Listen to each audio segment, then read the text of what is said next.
Bet the Board. What do you mean you don't bet? I mean, I don't bet. You know, I don't gamble. I don't. I never have, and I never will. Yeah, right. I'll bet you $20 I can get you gambling before the end of the day. You owe me 15 grand, pal. Pay him.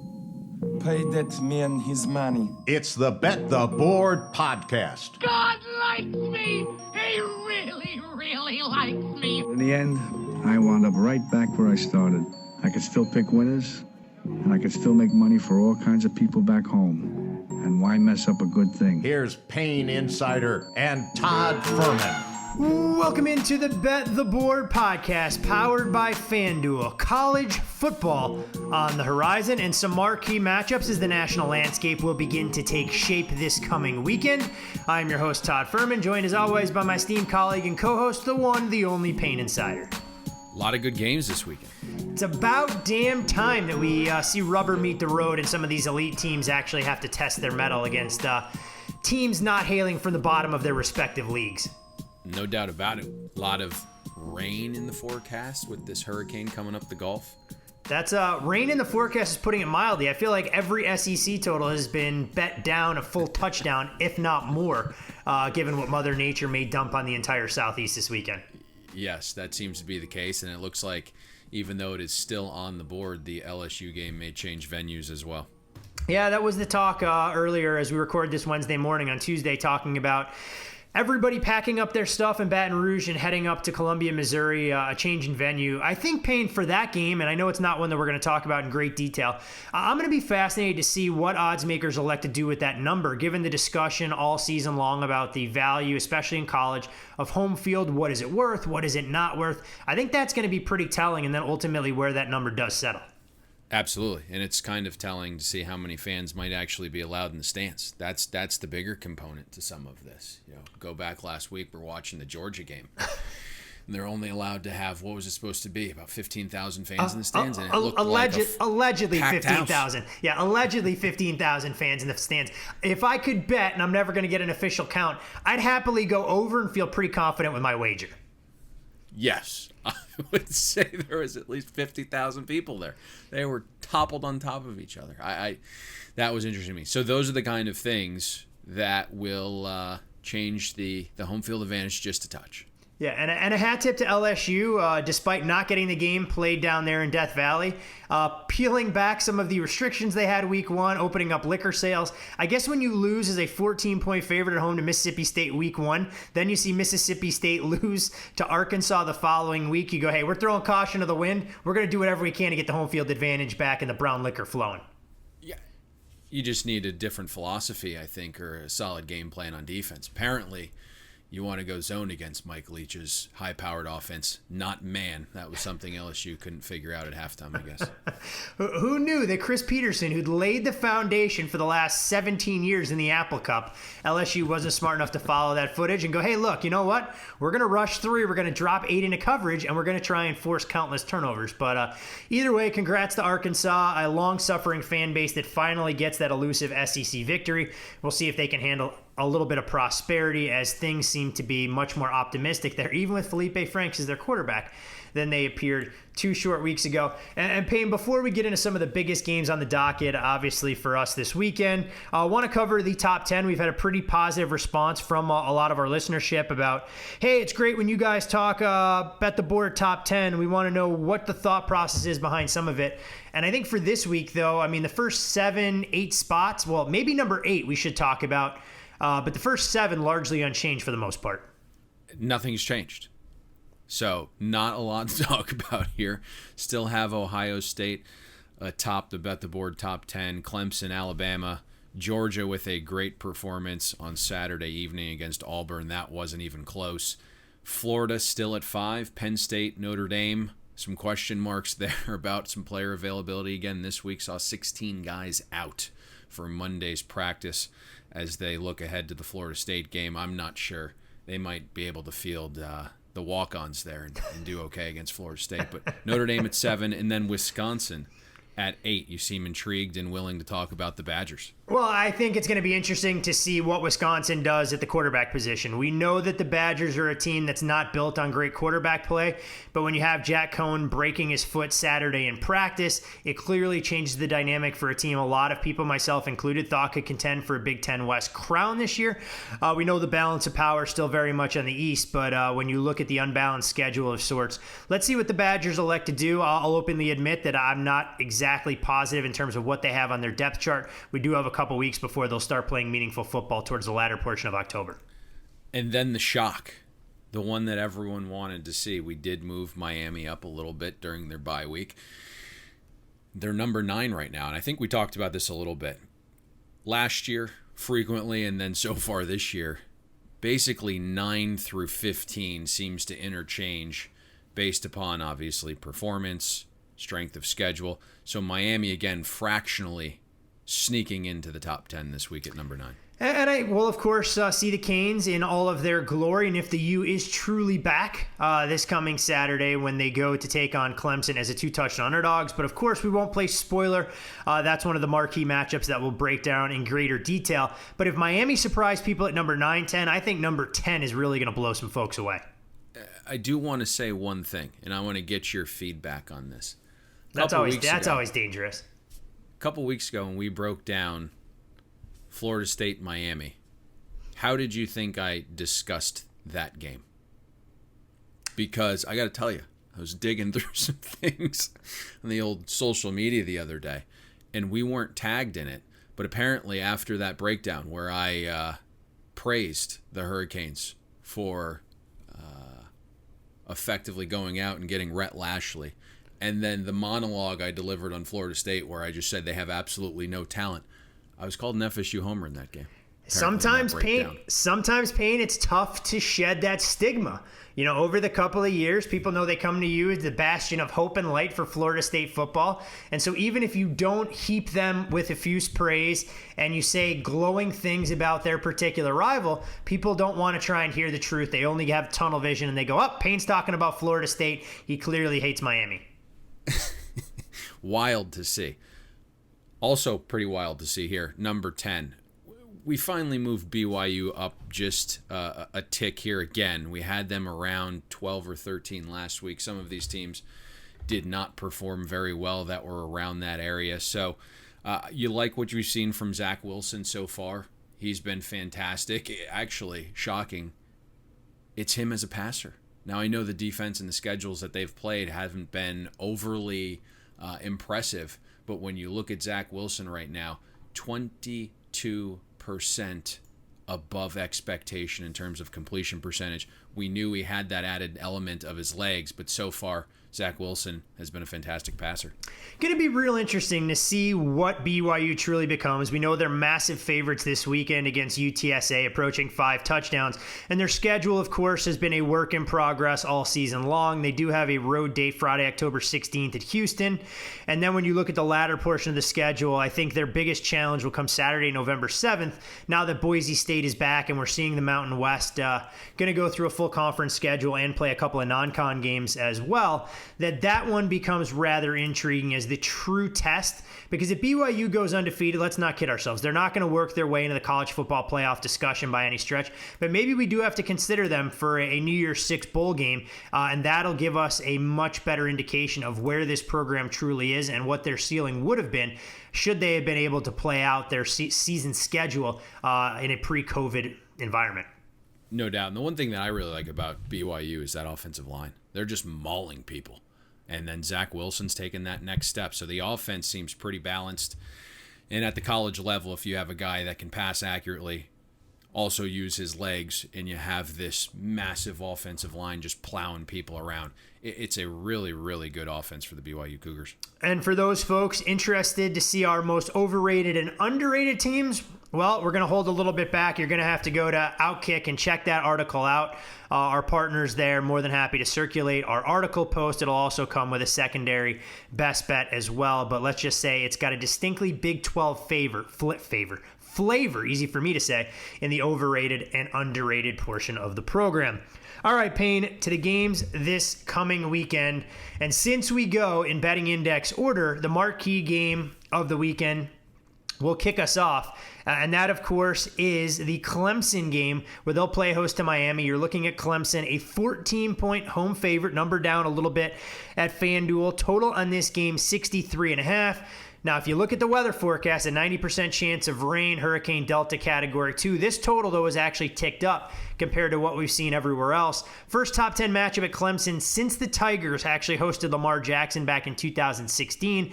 When you look at Clemson's recent run of success, they've not only been dominant straight up, but also at the betting window.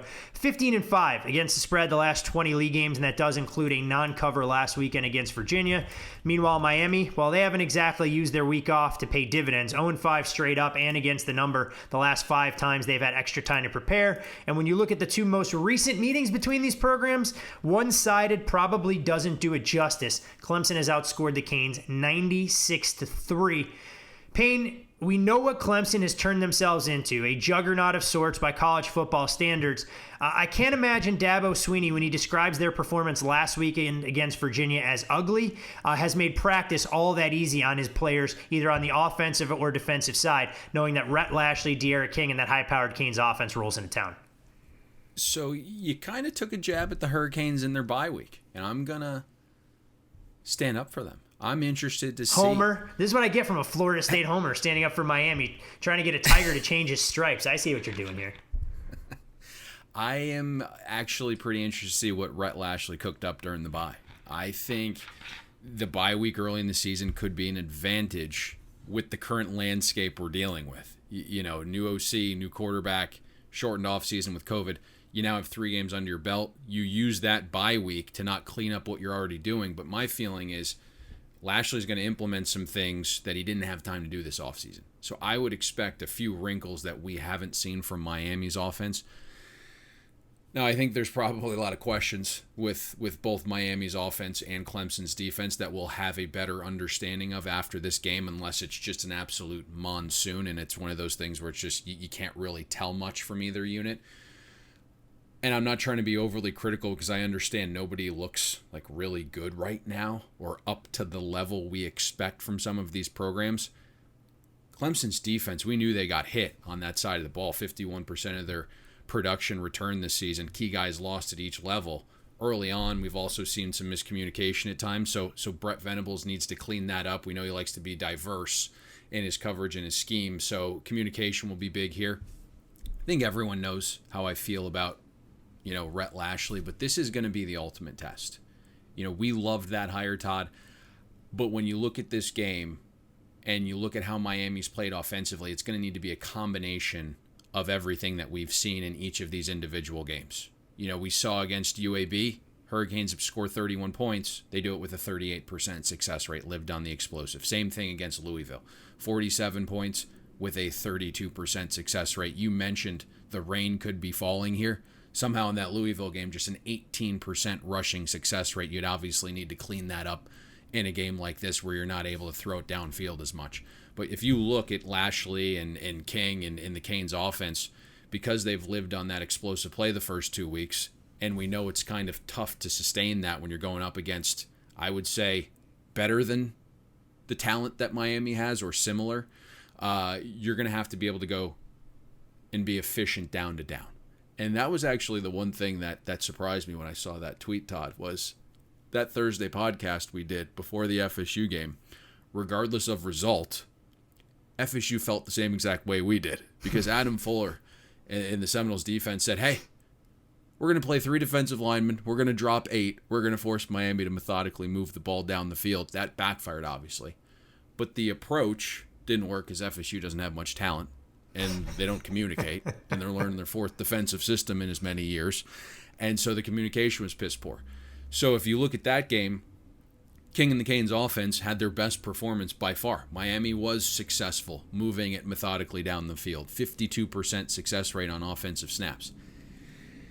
So I think this game needs to be a combination of both to pull off the upset. Miami needs to be efficient down to down. They're going to have to also hit a few explosives over the top. And you're going to have to rely on a receiver group that I think does have some question marks. But if Miami can't be efficient on some of those early downs, I think that hinders things. I'm looking at this Miami offensive line, and from what I have seen so far, they've been fantastic. Basically Lashley is hiding this offensive line. And so it's been improved, right? You had some transfers.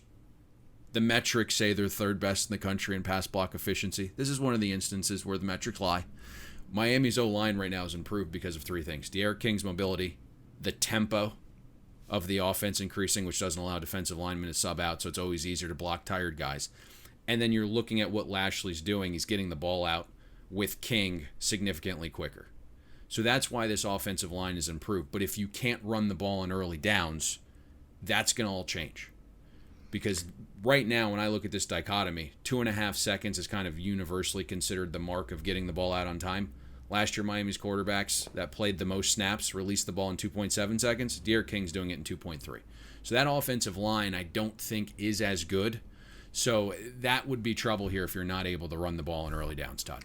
And I mean, you look at De'Aaron King's number, he's averaging more than 5 yards after contact, talking about 15 yards a scramble. We knew about his mobility and how valuable he was going to be, trying to mask some of those deficiencies there that you talked about. Cameron Harris has shown a little bit of spark and burst in terms of running the football. But when you look at Clemson on the defensive side, Payne, they give up more than 400 yards against Virginia, including the Cavaliers, allowing them to convert 4 out of 5 on fourth down.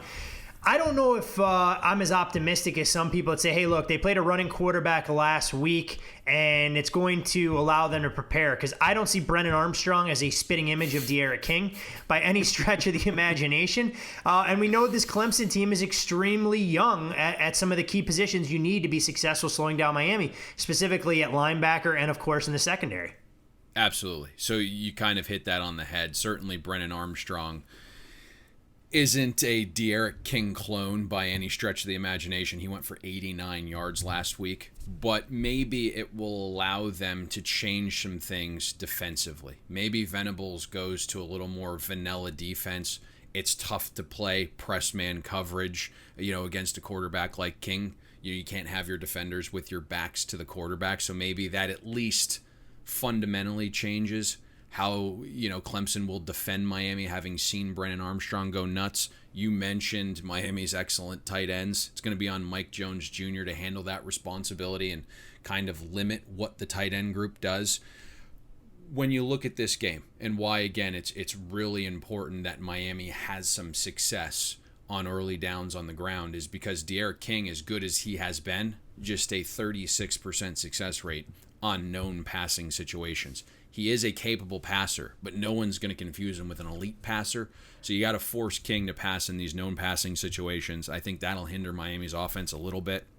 Right now, if you look, just based upon what we have been saying this entire time about, not being overly efficient on early downs, the Canes' average distance to go on third down is 8.2 yards. I don't know if you're going to be able to survive that against Clemson. You sure can against UAB, Louisville, and a horrific Florida State defense, but not against Clemson, even if they are young and unexperienced. When you look at the other side of the ball, we know that Miami's defensive line had a couple of key opt-outs, but they really haven't missed a beat. Quincy Roche and Jalen Phillips have been an absolute load up front for the Canes defensive line.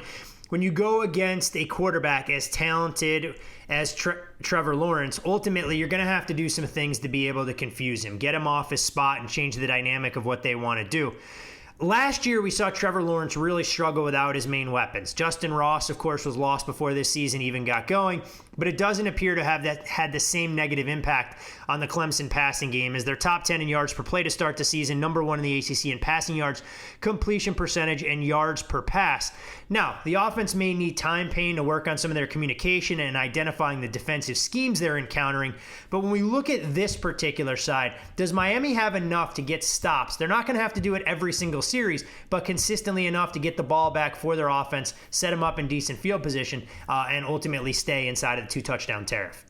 You initially started with Miami's defensive line, and I think that's where it starts, up front. That's going to decide how things go on this side of the ball. Even with Russo opting out, Miami's strength is their D-line. You still have Clemson breaking in 4 new starters along their offensive line. But, when you look at Clemson, they've played well so far, but it's been a drop-off from last season. The push hasn't been there in the run game. You're looking at guys like Jackson Carman and Jordan McFadden. They've been pretty good in pass protection at the tackle spots through 3 games.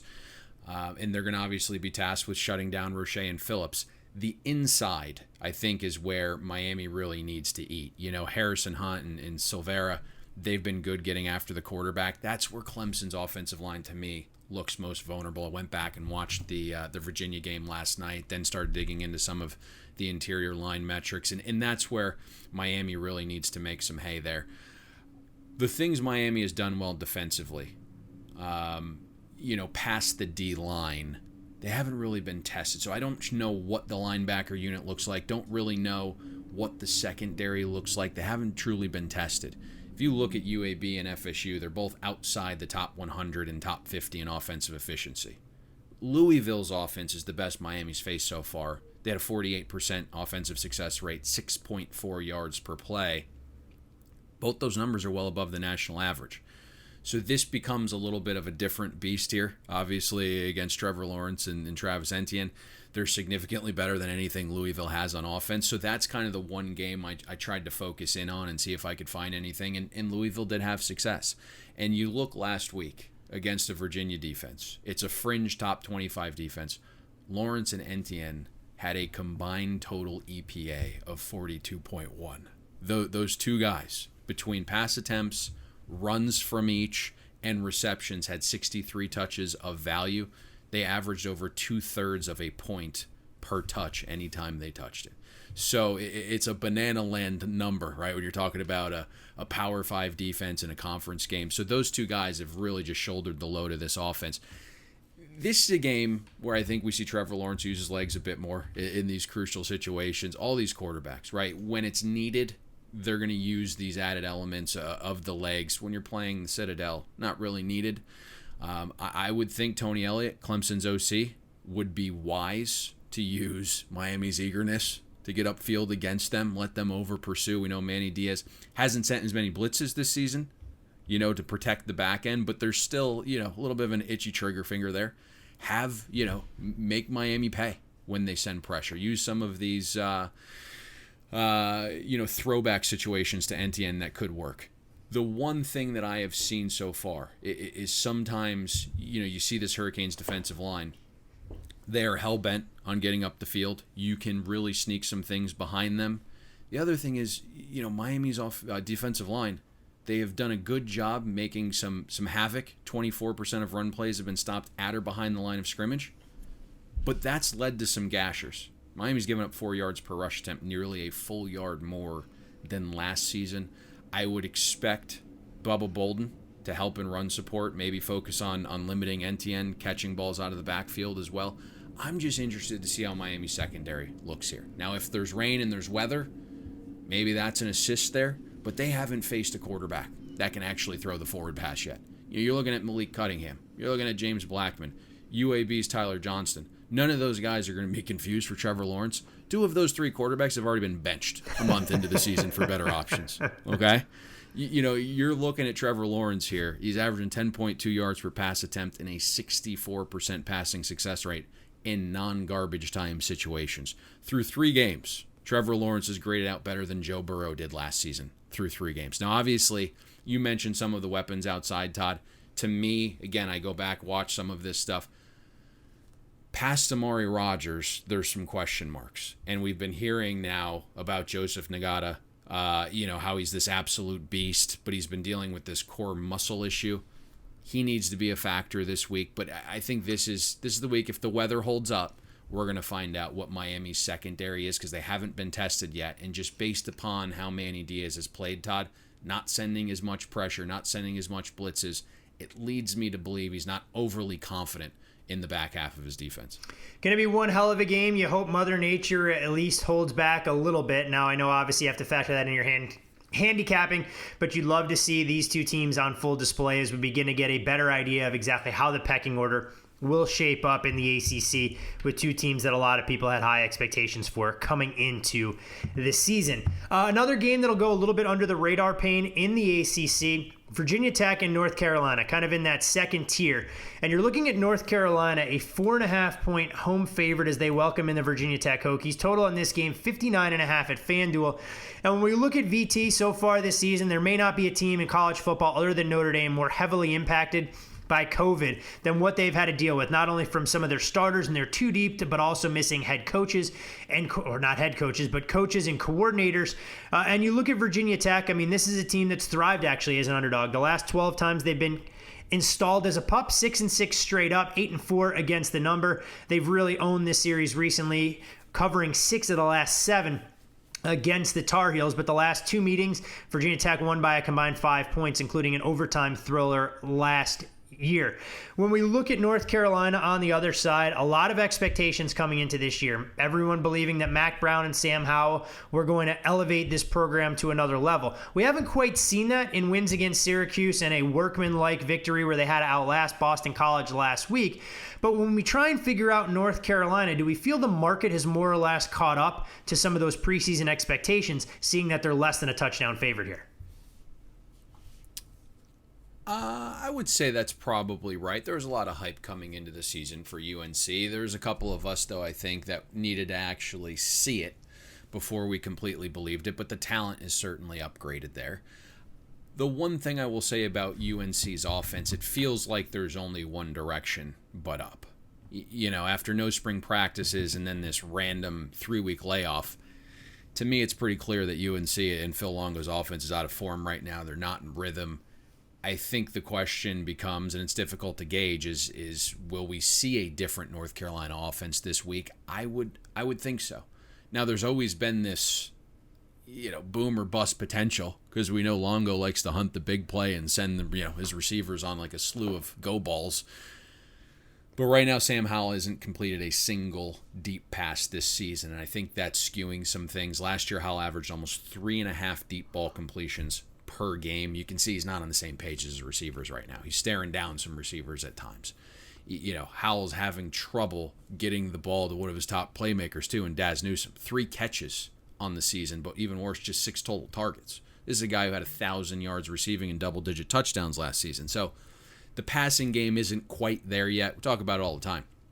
That's the component of the offense that requires a little bit more work in the offseason, and they just haven't had that time yet. So hopefully it changes a little bit this week. You got to get Daz Newsome the ball, figure out how to do it.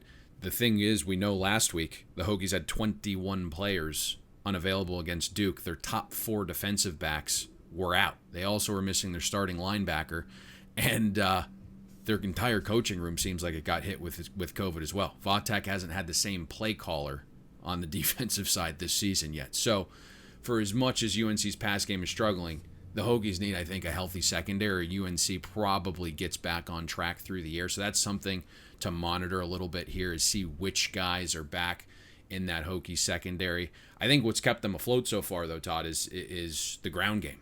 And it's a bit interesting. I think we expected some improvement there. UNC was 77th in rushing success rate last season. But when you're looking right now, Michael Carter, Javon Williams, they look like a nice tandem. Even Sam Howell pitching in with his legs a little bit, averaging 7 yards a carry on designed runs and scrambles. But I think this is a little bit of a different animal, right? You're going against a Hokies defense right now that is certainly improved. They got a bunch of guys back this season. The D-line has been dominant so far.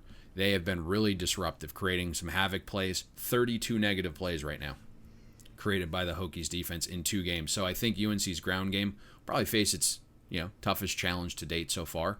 Let's see how Sam Howell performs under pressure as well. That's another area where he hasn't done very well, with him not being on the same page as his receiver. He's 45th among FBS quarterbacks with at least 100 dropbacks in passer rating under pressure. This season right now, you're looking, the O-line has allowed Sam Howell to be pressured on 31% of his dropbacks through 2 games. And, you're looking at, his completion percentage, 37% adjusted completion percentage and a 45 passer rating. when pressured. That's going to be the key to this game. Even Sam Howell, we think about this guy, and we just talked about some of his rushing numbers there. He hasn't been overly mobile inside the pocket. He's been sacked on 26% of his dropbacks, which is kind of an alarmingly high rate there. So this will be really important that VaTech gets after Sam Howell. They shut the ground game down. And then you're going to need some health on the back end. So that's the biggest thing. But what we're seeing so far is UNC's inability right now to hit the big play through the air. The O-line and Sam Howell have just taken a slew of negative plays. They've also been penalized a ton. So I think those are the three things that we need to look for in this matchup. UNC's average distance to go on third down right now, whopping 8.6 yards. If it looks like that again this weekend, maybe the Hokies pull the upset. It's an interesting football game for a variety of reasons. I mean, you talk about how Virginia Tech has performed in the face of adversity. It'd be easy to crater in the fetal position, or curl up in the fetal position and go, no, look, we don't have our players. We're going to go out there and just put our best foot forward. But it's been this Virginia Tech offense that has actually been a breath of fresh air for their defense, as they racked up 324 yards on the ground against Duke, averaging right around 6.5 yards per carry. That on the heels of a 300-plus yard rushing performance against NC State, where they averaged nearly 8 yards a touch. You look at Khalil Herbert, the Kansas transfer, and his big play potential. 300 yards through 2 games, averaging more than a first down every single time he gets his hands on it. And for Virginia Tech, you hope the light at the end of the tunnel is the return of your starting quarterback in Hendon Hooker, who finished last season with over 1,500 yards, 13 touchdowns, and only 2 picks. The talk was that he was going to be available last week. There was a lot of speculation in terms of why he did or didn't play. Braxton Burmeister, of course, goes out there, 9 of 24, 163 yards, 15 carries, 54 yards.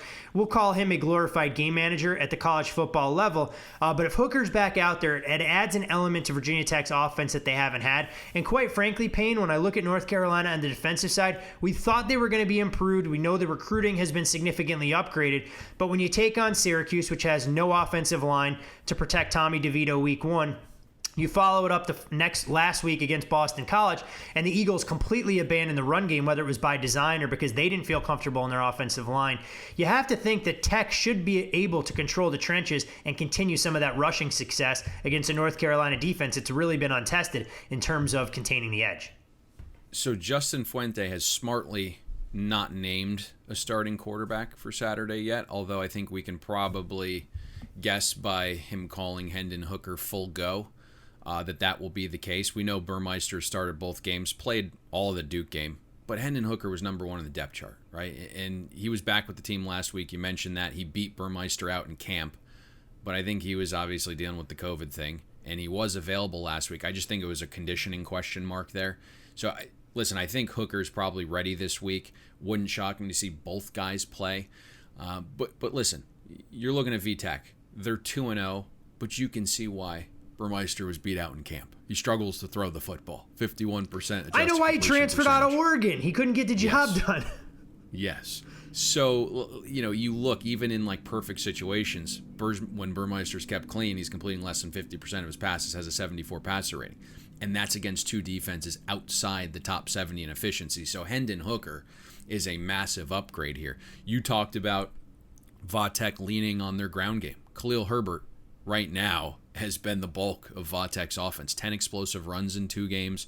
His total rushing EPA last week was 13.7 on 26 total carries, meaning every time the Hokies handed Herbert the ball, that singular play was expected to turn into more than half a point on the scoreboard. He was absolutely electric. Of running backs with at least 20 carries, Herbert has the best elusive rating in college football. Obviously a small sample size, but he has been fantastic. So, when you look ahead to this matchup against UNC, I do think the Hokies have some success. I think, again, you kind of hinted at this. It looks great on paper for UNC's defense. They've only allowed 2 yards per carry. And we are projecting a little bit of a tick down from the Tar Heels defensively coming into the season, especially at defensive line. And you hit this perfectly. UNC's played 2 offenses right now. In Syracuse, 102nd in the country in offensive efficiency. Dead last in getting ahead of schedule. So the Orange aren't much of a measuring stick. Boston College's offense, 40th in offensive efficiency. UNC, if you really break down that game, they survived on red zone stops where they held Jerkovich and BC to 3 points on 3 of their 5 trips into the money zone each time. So 9 total points there on 3 of the 5 trips. This, to me, is a step up in class for the Tar Heels defense. The other possibility here is what it means for VaTech to potentially get Hendon Hooker back. And, you try to talk to a lot of sophisticated football minds outside of the gambling space, right? Like, I think we have the gambling stuff, pretty well covered. We have a lot of the metrics, but you start to talk to some of these coaches and players. And the one thing that kind of comes back every time I do in regards to the quarterback position is how well quarterbacks perform when there's no pressure. That is a reflection of their floor. How well quarterbacks perform under pressure represents the potential ceiling. And last season, of the quarterbacks that had at least 100 dropbacks, only one quarterback had a better passer rating under pressure than Hendon Hooker. That guy is currently starting for the Cincinnati Bengals right now. He's pretty good, that guy starting for the Bengals. So, having Hendon Hooker back not only, I think, provides, probably a little more burst in the ground game, but I think he's a significantly better passer too. So that's going to open some things up. If Herbert's killing it on the ground right now without a threat of pass, obviously some of his numbers are unsustainable, but there are going to be a lot more open areas for Herbert to run if you have a threat of a pass here. So something to watch for here is if Hendon Hooker gets the snaps, is the offense more balanced? And, while I think UNC secondary was poised for a massive tick-up this season because they finished 74th in passing success rate defense last year, terrible. But the Tar Heels are going to be down 2 starters. Bryce Watts, we know, opted out. And then you had a key cog in Miles Woolfolk, deemed academically ineligible prior to the BC game. There were also 2 other depth guys in UNC secondary that opted out. So Hendon Hooker back might be able to take a little bit more advantage of that situation there in the Tar Heels secondary. Serious question. How little do you have to do academically at North Carolina to be deemed academically ineligible, given what that program has gone through? Or does basketball just, are they given a lot more leeway than what you're given on the football field? I'm going to keep trending in the right direction of not being an FSU homer, so I'm not going to speculate on other ACC schools' academic policies. Well, we know Florida State's rather lenient in theirs, so, either way, North Carolina may be a cut above. Should be one hell of a football game, though, as we try and figure out who these 2 teams are and exactly where they will ultimately end up in that ACC pecking order, if either of them are going to be a viable threat to dethroning Clemson, a team that has had this league under a stranglehold over the last handful of seasons, which provides the perfect segue to a game in Dallas that's lost quite a bit of its luster, given results of the earlier weeks so far this season, where it's the Oklahoma Sooners taking on the Texas Longhorns, and you're looking at Oklahoma, a 2.5-point favorite at FanDuel. Total in this game, 72.5. Weather at the Texas State Fair expected to be 90 degrees and sweltering. This game obviously provides an inside track typically to a conference title. Instead, this season it takes on more of an elimination game feel. Oklahoma will enter the contest ranked outside the top 25 for the first time since 2016. You look at the Longhorns, they've actually had a ton of success at the betting window, covering 7 of the last 8 against their rival. But the last time Oklahoma was this short of favorite, you have to go all the way back to 2012. And while we can heap all the praise we want in Oklahoma and for how good they've been within the league, going 18-4 straight up the last 22 league games, just 7-14-1 against the number. But the Sooners, much like their Longhorn counterparts, apparently felt the need to hold team meetings and have these come-to-Jesus moments on the heels of last weekend's loss. Oklahoma is, in my opinion, a little bit more concerning when you consider the fact that they lost the week before to Kansas State. Meanwhile, Texas losing outright to TCU. Payne, I'm not even sure where to go to try and start an effective handicap on this particular game, but I guess we can look at Texas's offense that was inconsistent at best, with Sam Ehlinger bouncing balls all over the yard last week against TCU, against an Oklahoma defense who apparently thinks you only have to play 3 quarters in major college football. Have you heard what they're calling this game? No, I have not. Apparently, fans of Texas and Oklahoma are calling this the Red River Recession. So, fans are not happy, obviously, with the results of last week's games. Hey, you win this football game, you have a first class trip booked for the Alamo Bowl. Right before New Year's Eve. You're in good shape. There you go. Listen, the Longhorns offense right now is interesting.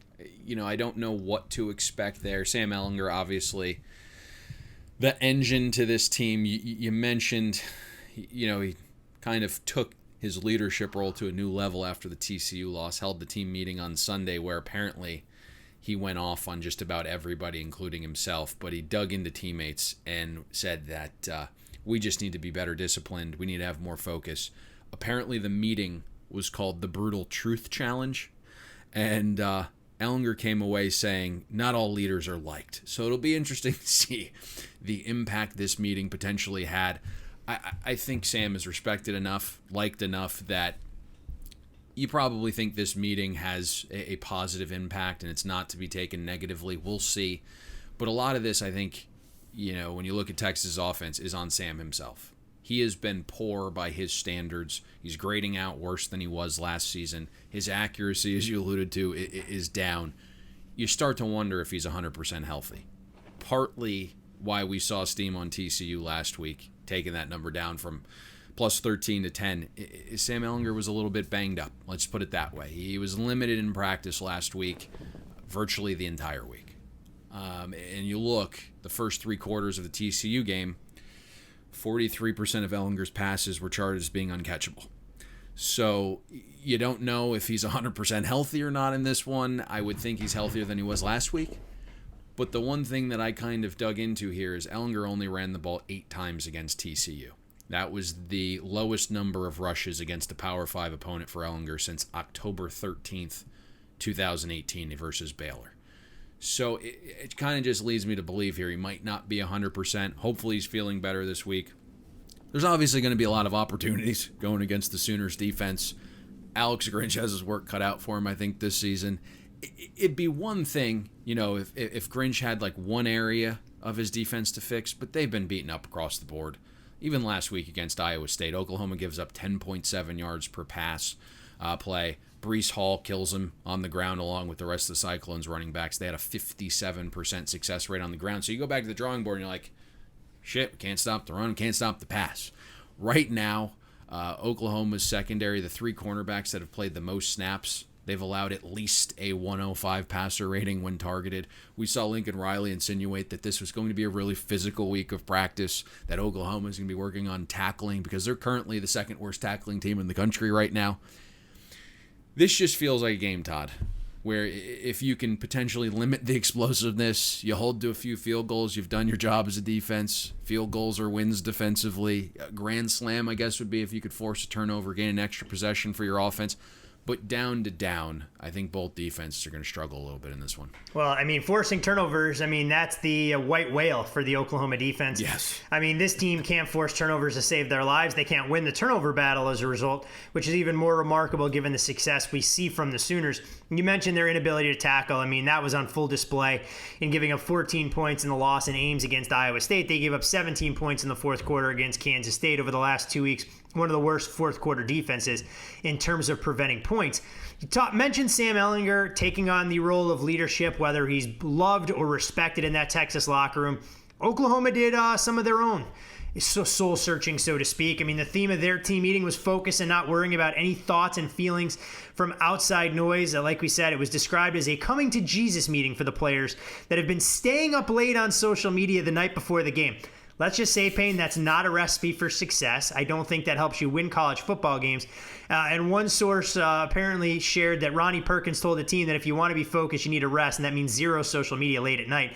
I don't know, what do you have to do? Do you take away their cell phones? Do you take away their laptops when they're in a team hotel or anything that goes into it? But when you look at this Sooners team... I know you're joking about that. No, I'm not. I sleep significantly better when I place my phone far away from my bed. I end up going to sleep much earlier, and it's been helpful. Well, that's because you shouldn't be sliding into people's Instagram DMs at 2 o'clock in the morning on the East Coast. Yeah, I don't do that. Okay. When we look at the Oklahoma Sooners, this is a team that's clearly lacked leadership. But you look at this team offensively, Spencer Rattler, he's going to bear the brunt of it given the consistency we've seen from the quarterback position. But I don't know if he's necessarily the problem. He's just committing those timely mistakes that we didn't grow accustomed to from Jalen Hurts and, of course, Kyler Murray before him. But if you look at some of the numbers, he had 3 touchdowns dropped and 5 of his 11 incompletions were dropped as well. Payne, Oklahoma's offense should have plenty of success against a Texas defense that, healthy or not, clearly isn't that much better than the addition we saw last year. No. And listen, we broke down the Sooners last week, Todd. We have another data point in a game under their belt that we can assess here. Everything we discussed heading into the Iowa State preview offensively was pretty spot on. The Sooners offense started hot again, so it's like no surprise there. Nearly a point per minute the first 18 minutes of the game. Lincoln Riley's script, it's tough to beat, okay? And if you look, Oklahoma averaged 10 yards per play and a 75% success rate in the first quarter. Similar to the game against Kansas State, it started to dwindle down as the game went on. That trended poorly. 4.2 yards per play in both the third and fourth quarters. Matt Campbell made some adjustments, better than Lincoln Riley did, and the Cyclones defense did a good enough job from that point forward after the first quarter to make life a little bit more difficult on Spencer Rattler. And, you hit this perfectly. This isn't on Spencer Rattler. The guy's completion percentage is 15% above expectation through 3 games. There just isn't much around him on offense that's contributing consistently. I think there are some things that Rattler can do better, believe it or not, and we talked about last week that dichotomy of when Spencer plays within the offense and gets the ball out on time rather than improvising. The gap in production widened significantly in the Iowa State game as well. And if you look at this, just to rehash on it, because it widened so much, I want to talk about it again. When Rattler releases the ball within the confines of Lincoln Riley's offense and gets it out on time, he's got a 135 passer rating, he's completing 88% of his passes, and he has 0 interceptions. When Rattler starts to improvise and hold on to the ball for more than 2.5 seconds, passer rating is 24 points lower, completion percentage decreases 25%. All of Rattler's interceptions, all 4 of them, have come when releasing the ball after 2.5 seconds, including the 2 crucial picks that ended the Sooners' fate, against Kansas State and then last week against Iowa State. If Rattler gets the ball out on time against this Texas defense, they're probably not going to get any stops, right? Like, Oklahoma is going to be tough to stop, even with, without help from Texas defense. I don't really love the production around Rattler across the board, right? Like, anyone not named Rattler needs to wake up. The offensive line, not doing their job moving guys around. Against Iowa State, Sooners averaged 1.8 yards before contact on design runs. We know the running back room this offseason, Todd, took a hit. Trey Sermon transferred to Ohio State. Kennedy Brooks left. Oklahoma's offensive line has to be better because right now it seems like everything's on Spencer Rattler. You're looking at, the wide receiver group, not very good. Running rates are down, so there aren't a lot of balance. That's the one thing Lincoln Riley has done pretty well, right? Like, he's aware of what's going on here. That's one thing I know a lot of Oklahoma fans are like, Lincoln Riley's been terrible. He's cognizant of what's going on. Like, he's a smart guy, right? Running rates are down, rushing success rates down, so he's throwing it more. This is a get-right game, though, I would think, against Texas. You can attack the Longhorns' defensive unit virtually, I would think, anywhere. Chris Ash has his hands full here. The secondary has had issues, right? I like Max Duggan. I like Bowman. Spencer Rattler is a different animal, right? Like, Texas continues right now when you're looking. They give up explosive plays in the back end. TCU had 3 receivers, average over 20 yards a reception. I don't know if the Sooners receiver group is very good, but it's probably good enough to take advantage of the Longhorn secondary. One thing that we need to see improvement on, though, when we talk about Spencer Rattler's completion percentage above expectation, it's 15% above. The receivers aren't helping him out at all. You're looking right now, this is a receiver group that avoided 4 total tackles last week. They need to be better after the catch. You're looking at tackling issues again for Texas as well. We talked about that last week. Needed to clean it up against TCU. It wasn't. Right now, the Longhorns are the 3rd worst tackling team in the entire country. So we have the 2nd worst and the 3rd worst going against each other. Which team tackles better? I think it sounds stupid, right, and obvious. Which team tackles better might actually win this game. But that's going to be the case when you're looking at these 2 defenses. I think Rattler's good enough then he needs some help from the ground game. The receivers need to take a step up, put some responsibility on their backs as well, because Rattler's doing everything for them. Avoid some tackles. We know if the Sooners can't avoid tackles after the catch this week, there's probably a problem there with this receiver group. So we just need the drops, as you mentioned, have also been an issue. You're looking at the top 2 receivers; they have over a 12% drop rate through the season at this point. So Rattler needs some help. Probably is going to, have a get-right game here against this Texas defense, I would think. Before we close the book on this particular game, when you look at the number, both side and total pain, accurate reflection of where these two teams are right now. Obviously, we're trying to figure out which stock may have bottomed out. You'd have to think that Oklahoma probably more devalued than any team in the country, given the back-to-back losses that have not exactly been a hallmark or staple of the Lincoln Riley era since taking over in Norman. It's so tough to gauge because, Oklahoma could have easily won both games. Led by a wide margin against Kansas State before blowing it. Led again last week early on in that game, even late. We're up a touchdown. Couldn't hold on to it. So what does this look like if they're 3-0? From Texas's perspective, they probably don't deserve the Texas Tech win. But, you cross the goal line late there and Ingram doesn't fumble, you're probably winning that game. So I think Texas is right where they should be at 2-1. What was the look-ahead line on this game? I believe it was Oklahoma minus 6.5 this offseason. I was going to say, it was definitely below a touchdown. I think I saw as low as 4.5 in some locations, as high as 6.5 in others. Yeah, so it was one of those things where some opened at 6.5, some opened at 4.5. I believe it came down a little bit to 3.5, but obviously a valuable number. And we're looking at this game this week with Oklahoma between 1.5 and a 2-point favorite. So, from that perspective, it seems like perception is a little bit lower on Oklahoma than coming into the season. Going to be very interesting as both these teams had eyes on the prize in terms of winning a league championship. One of those seasons will be drastically derailed even further come Saturday with a loss against one of their most bitter rivals. Final big game breakdown of today's show, Payne, takes us to lovely College Station, Texas, where the Texas A&M Aggies will welcome in the Florida Gators. You're looking at Florida, a 6.5-point favorite at FanDuel. Total on the game, 57.5. Of course, very different results last weekend. Florida, a little bit of a misleading final, 38-24 victory against South Carolina, a game they did hold a 24-point lead, though, going into the final stanza. Meanwhile, on the other side, Texas A&M outclassed from basically the opening snap against the Alabama Crimson Tide. Sure, they erased an early 14-0 deficit, but that game was never truly competitive.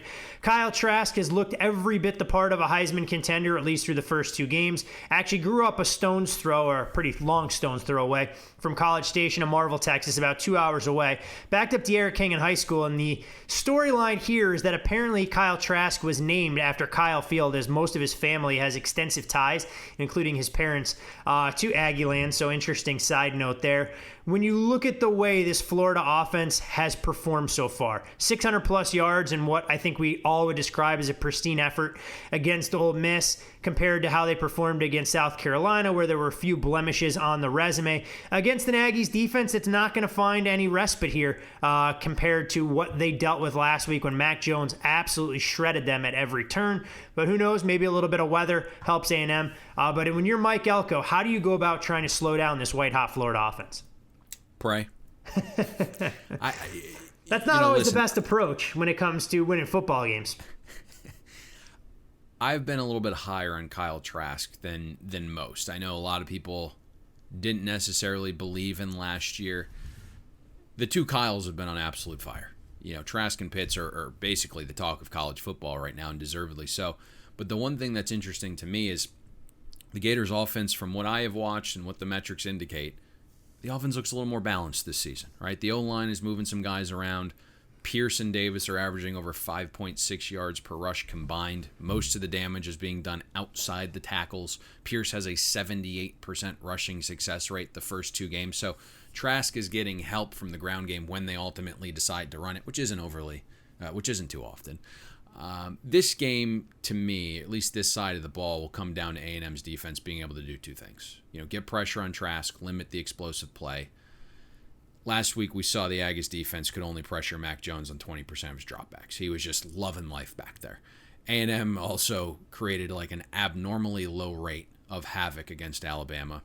You kind of led me to this, Todd. A&M secondary has talent, but I think they're really, really young. They gave up 7 big passes to Alabama last week. You know two things. Dan Mullen's fantastic devising game plans, and he's really good finding and attacking your weakness. He understands that passing is more efficient, and right now Florida's passing more. 13% more than the national average on first down, 7% more than the national average on second down, 21% more than the national average on third down. This is a passing team. He is going to attack that young A&M secondary. And I get that Trask has been fantastic no matter what, right? Clean pressure, clean pocket, under pressure, right? Does not matter right now. Trask completion percentage has been fantastic, 9% higher than expectation. But I think you still want to get after him. Force him to check the ball down. If he has all day to throw, it's going to be lights out. You know, you're looking at Trask right now, an adjusted completion percentage of 80% when kept clean, 135 passer rating. A&M's defense needs to figure out how to get to him, force the ball to come out of his hands a little bit quicker. 4 or 5 yard passes aren't going to, tear you alive. It's the big plays that you gave up to Alabama that will. So I think A&M needs to protect their secondary, keep things in front, get to Trask if you can. If he has all day to throw, they may hang another 50 here. You're a lot more optimistic about A&M's ability to protect that secondary. I mean, this is a group that really struggled with eye discipline. Mac Jones in Alabama, that's a different animal, right? You got For 3 sure. pros there operating things in a fantastic offensive line. I won't disagree with that. I don't know if Kyle Trask is the ultimate cure-all to try and allow the defense a get-right game by any stretch of the imagination. But you're right. When you look at this Florida team, I mean, they're finding ways. Kyle Pitts providing an absolute matchup nightmare for his opponents. I think what's even scarier for the rest of the SEC, they figured out how to get Kadarius Toney involved last week as well. 6 for 84 on that side. We know how explosive he can be when he gets the ball in space. When we look at Jimbo... Did you see that run? I did not see it. I had read a little bit about it, but I didn't actually see it with my own eyes. It was like a crossing route for 7 yards, and then he just hit the speed burners and then was like a bowling ball kind of bouncing between 4 defenders. The yardage there that he accumulated for the game was a little misleading, but he finally hit that big explosive play. We've been waiting for him to come out a little bit. If he can get going, just an added element to Dan Mullen's offense. Yeah, I mean, a lot of the talk through Florida was that, hey, look, we need to try and turn him into the 2020 version of Percy Harvin as that big play waiting to happen, not necessarily being the high-volume guy. So clearly promising there when you give Dan Mullen a new weapon. But weaponry has been a little bit lean, to say the least, for Texas A&M on the other side. I mean, this is a team still trying to figure out its identity in the passing game. Your leading receiver last week was Aeneas Smith, the running back, who leads the team not only last week, but overall in receptions this season. Kellen Mond completion percentage below 50. You think he's got to use his legs. I don't know where Texas A&M goes, Payne, honestly, to find answers, even against a Florida defense that's really struggled, in my opinion, and has performed well below average. We just haven't talked about it because how good their offensive counterparts have been. You're spot on. I think A&M's offense at this point is somewhat limited. The weapons outside probably aren't good enough in their current form to just consistently beat SEC defense, especially, when plays absolutely need to be made. Situational football matters. So when you get Kellen Mond and his receivers in known passing situations, it hasn't gone well. When you get into the green and red zone and space is condensed and you absolutely have to have a play be made from a weapon, it just hasn't happened yet. I mean, you look last week, A&M had a better starting field position than Alabama. Their drive started at the 32-yard line. I think A&M did a good job having, the same amount of scoring opportunities as Alabama did. 8 trips to the Bama 40 or deeper. But, like I said, I think the problem is A&M's weapons. Once they got down there, averaged 3 points per trip inside the Bama 40 and beyond, couldn't make the big play to get over the hump. When A&M was forced into these known passing situations, just a 32% success rate because the receivers aren't good enough yet to uncover and open in these known situations. A&M having trouble creating explosive plays. If you remove the brain fart by Alabama's defense early in that game on the running back pass where the defender just decides not to push the running back out of bounds. Just going to stop. Just going to stop on the play. Yeah, just going to... Can't give up. I think he thought the guy stepped out of bounds, but Saban is going to have something to say about that this week. Play through the whistle.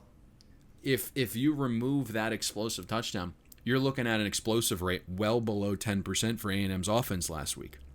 when you fast forward against this Florida defense, I think, this is a matchup that will likely be the case all season, but A&M's offense, they're going to have to be efficient down to down. It means you have to play mistake-free football.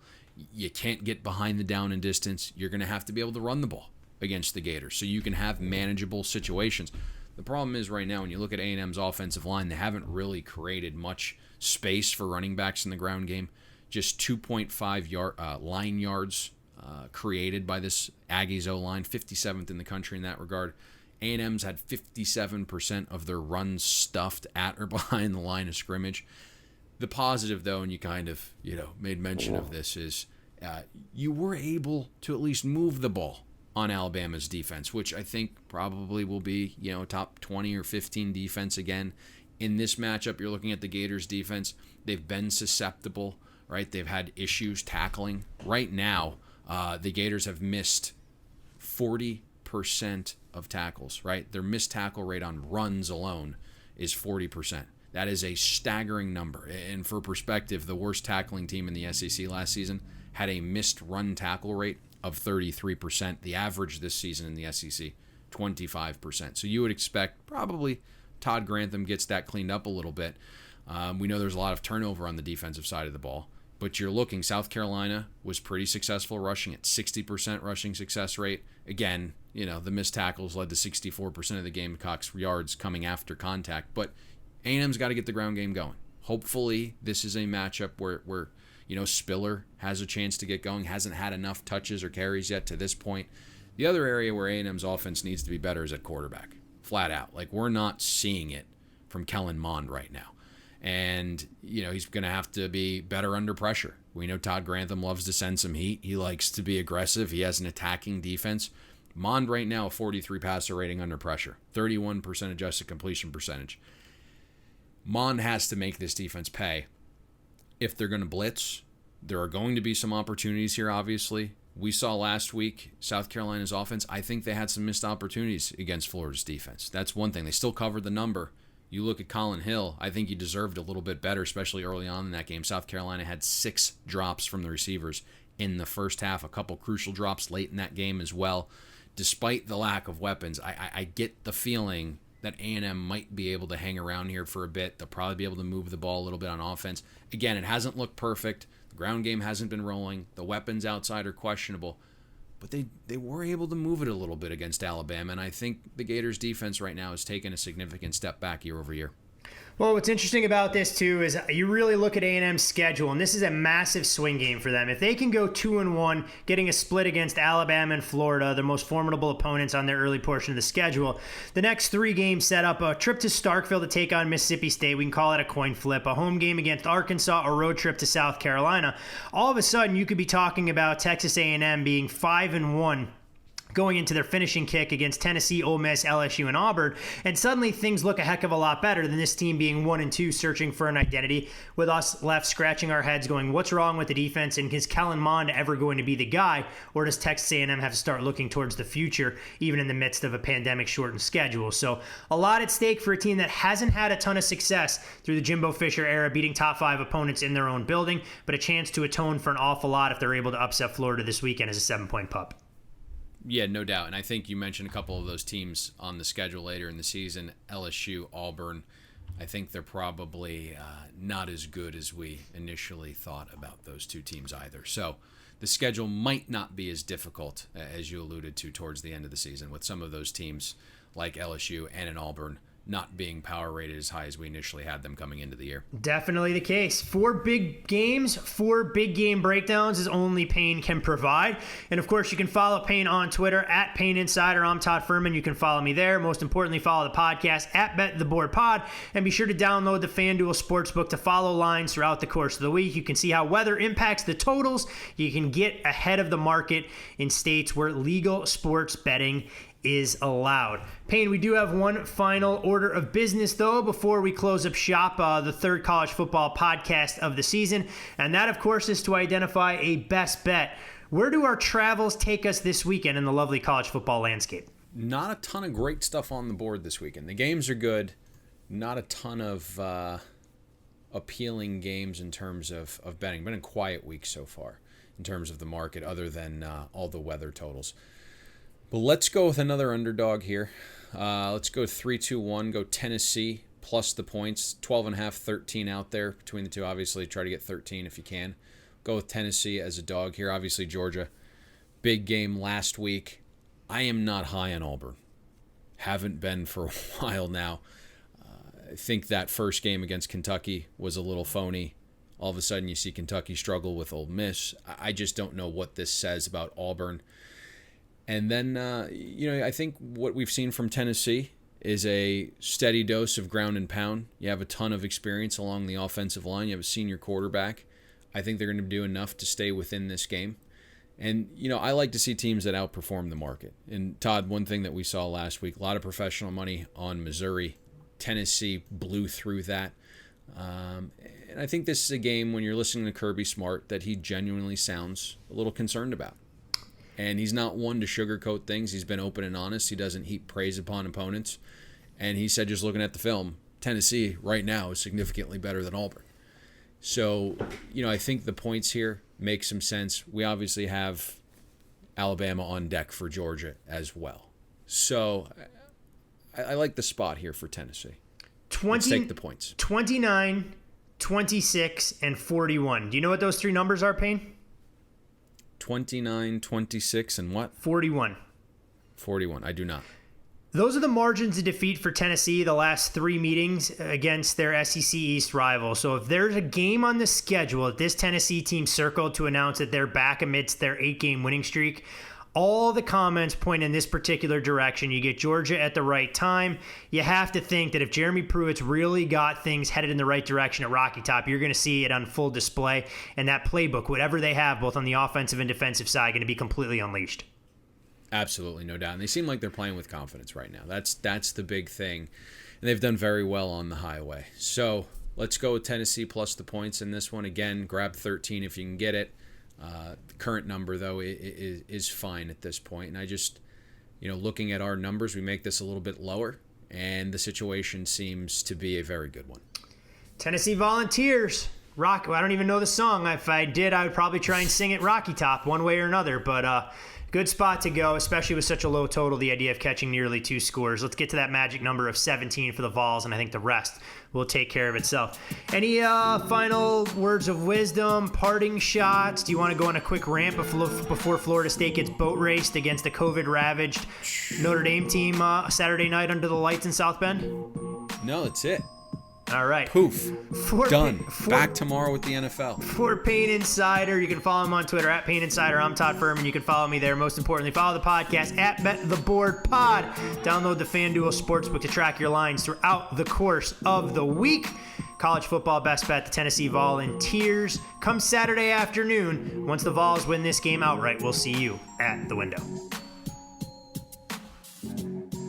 Thanks for listening to Bet the Board. You can catch Todd and Payne every Monday, Wednesday, and Thursday during football season, breaking down the biggest NFL and college football games. And to make sure you don't miss any free best bets, subscribe to Bet the Board on iTunes, Google Play, Spotify, or wherever you listen to podcasts.